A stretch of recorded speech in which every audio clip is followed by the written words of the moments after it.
All right, the first step is to open your web browser, okay? So here I'm going to use Microsoft Edge for this. As your browser opens, visit clipchamp.com and log in with your email address and password. Once you log in successfully, you will have an interface that looks like this. So get to the video you want to use or you want to reduce its background noise. Okay, let me get to this folder I've already created and then get to this one. Let's say this video clip is what I'm working on. All right, so once you add the video in the timeline, and let's say this video is noisy and I want to reduce the background noise. As I click on it and it's selected, get to this section and click on audio.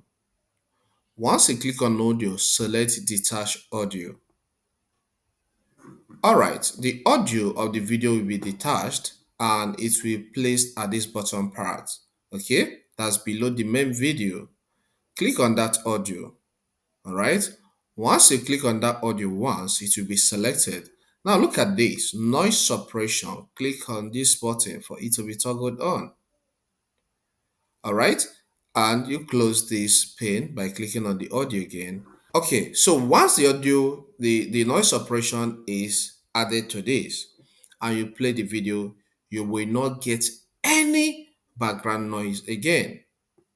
Once you are on this personal hotspot page, You can see how this sounds clearly. So on the assumption that you're done, you need to export it. And you do that by clicking on export and then select the format you want. Here, let me work with 1080p.